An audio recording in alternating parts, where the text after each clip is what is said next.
Hello, my friends, and welcome back. Thank you very much for being with me again today.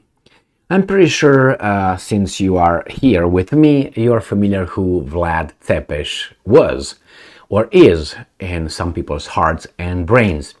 So, Vlad the Impaler, as other people think, Dracula, he was a Romanian ruler that, for me, was one of the greatest human beings that ever lived. I know.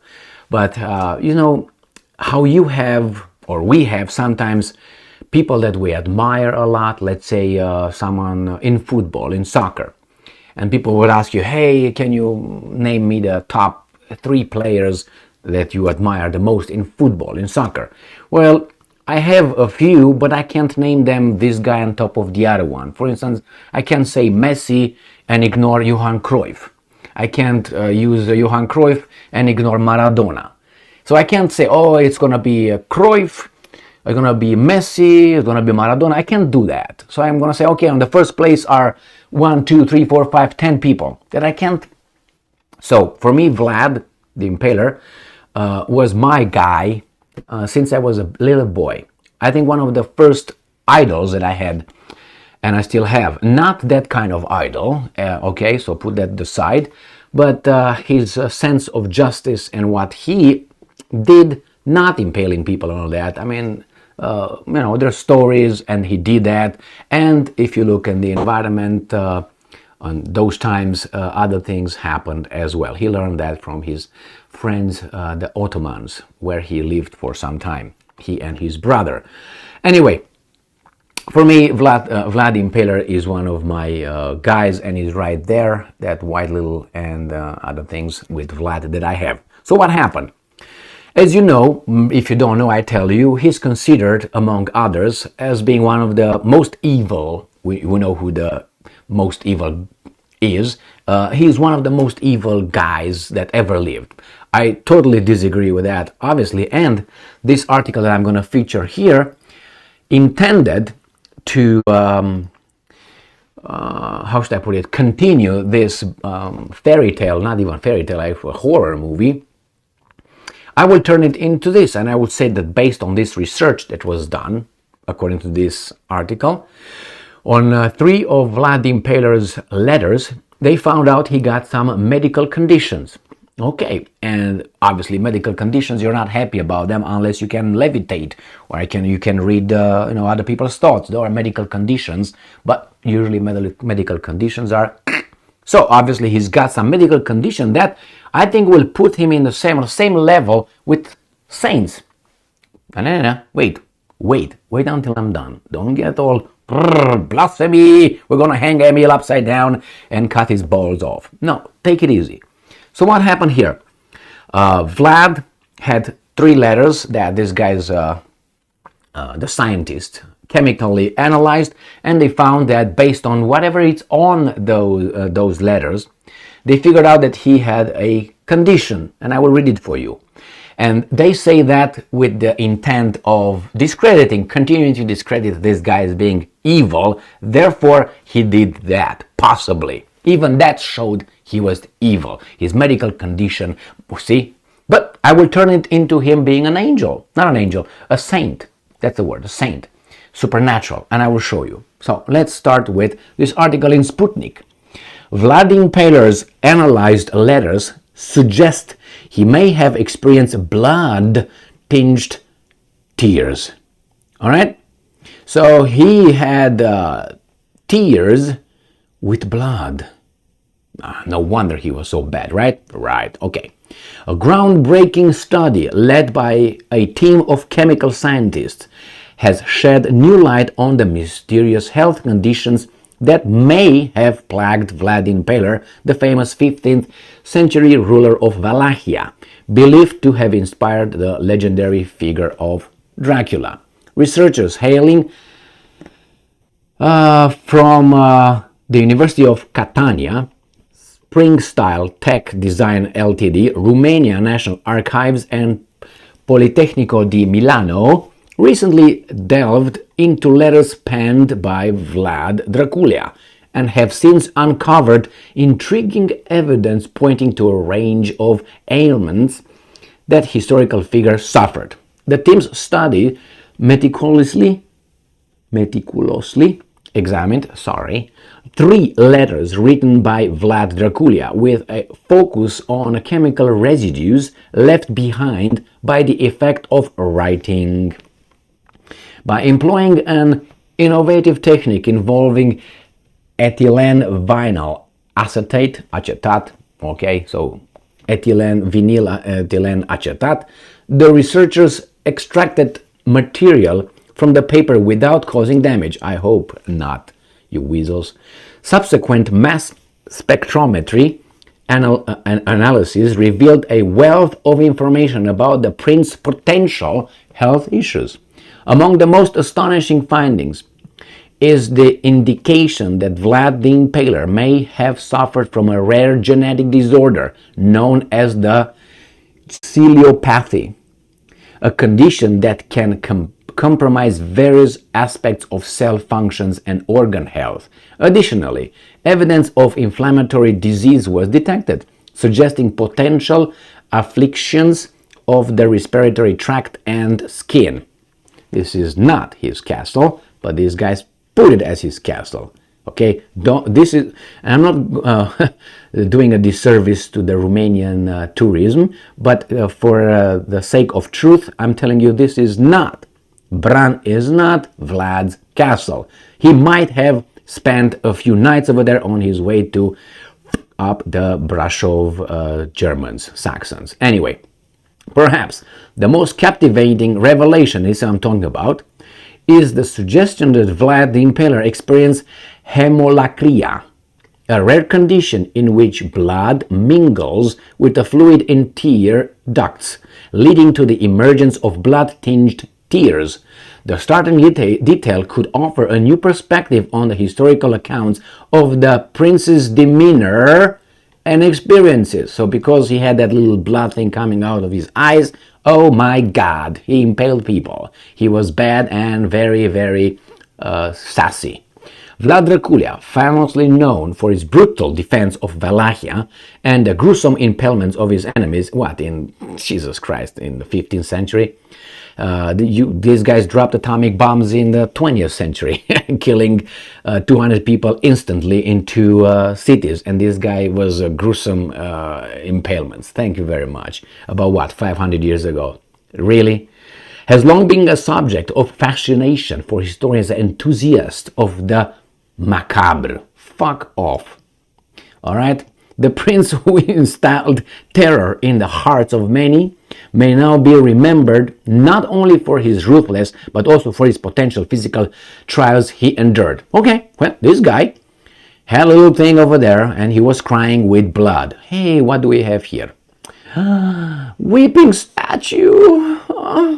That's why I said, my friends, we're gonna turn Vlad into a saint. Why? Are you familiar with the Catholic weeping statues? If you're not, let me read you about it. So through supernatural and sanctity, some statues sometimes cry tears and blood. So what can we conclude out of that? You can't have it if your uncle is a rapist, we're going to call him a rapist. If an unknown person commits the same thing, it's going to be called a rapist. The same here.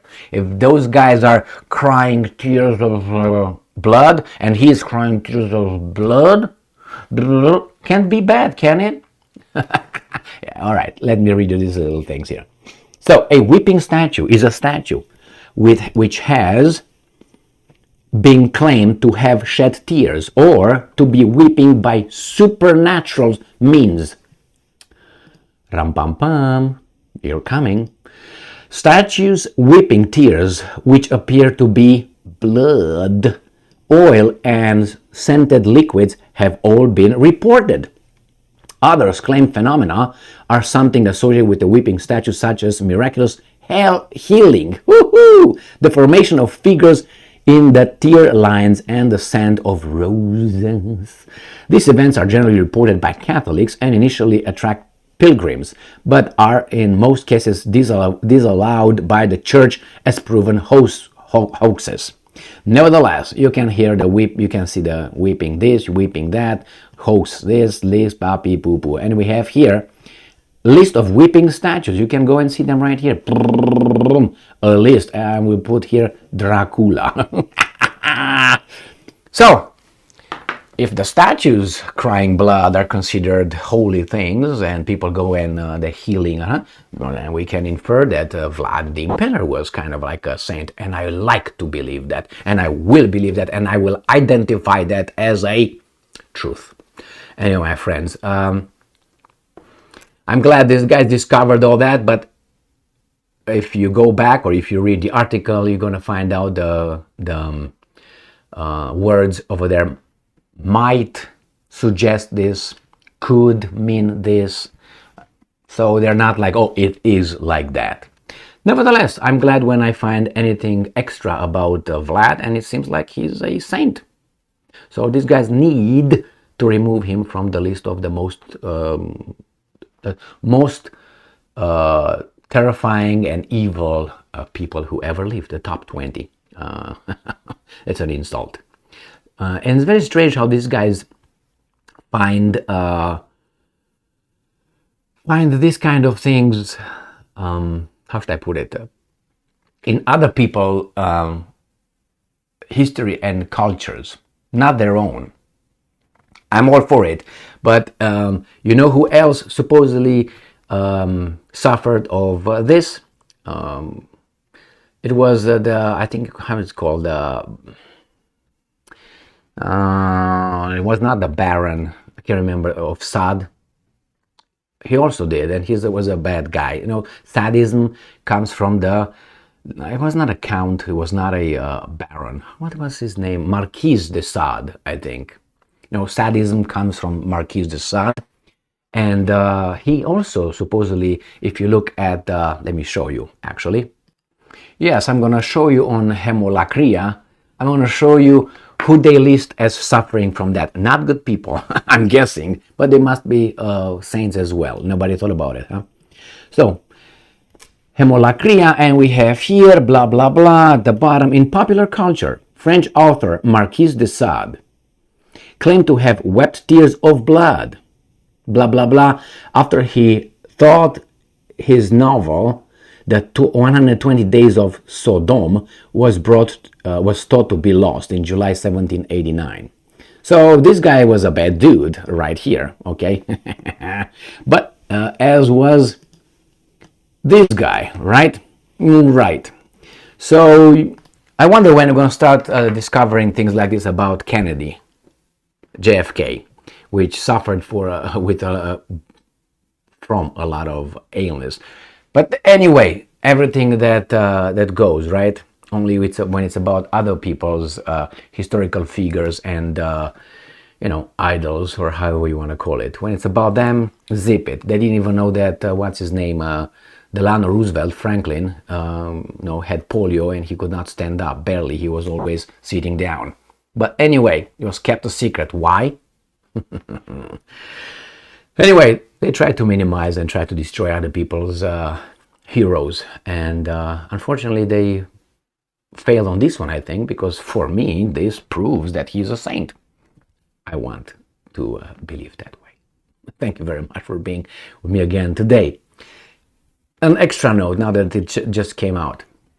One of my children decided, in school they had a project saying that you should write a few words about an important person that you admire and so on. And one of my kids, probably because I knew I like Vlad and so on, she decided to make this like that about Vlad. And the American teacher, said that's unacceptable because he was a bad dude. Can you imagine, I was very much enraged and I wanted to go and meet the teacher, but I was not allowed by the family. Okay? And provide the teacher with some books, because I'm pretty sure the teacher just knew what everybody knows about Vlad being this and that, but not the rest. Because we all have sins, we all did bad stuff. The problem is you decide if a person is good or bad by the quantity of good things and bad things that person did, and the context as well. I mean, if I go on the street and see a guy punching another guy, I'm not gonna attack the punching guy. I'm going to stop them and see what happened, because maybe the guy who's punching the other guy does it for a reason. Maybe the other one raped his family, or I don't know, tried to kill him, and this guy right now is beating his ass. So the same with this guy. Look at the context, look at the chronology of events, and see what triggered what, and then you analyze. But that's what you do with these mediocre intelligence and educated teachers that we have here. So my child was overruled, or how do you call it? They said, no, you can't have it. You can't have the Vlad the Impaler. I thought that diversity is our strength, but somehow this was not a cultural thing. We're open to each and every culture. So a person who knew too little and still is going to teach the children the way that how much she knew about that. I'm talking about the teacher here. Just so you know, that's exactly when you go in front of a judge and the judge knows too little. They're not going to understand what the fuck you're talking about, and they will not accept it, because you can't possibly know more than them. They have the diploma, you don't. So what are you going to do about it? Back off. That's why, for me, open your mouth, let me see how you think, the process, how you think, and how much you know. And then let me put you the level. Okay, you're of this level, as you should do with everybody else. You don't think everybody's a genius or everybody's a dumbass.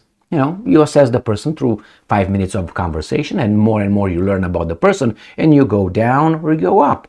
And sometimes you go up and then you realize that you made a mistake and you drop all that.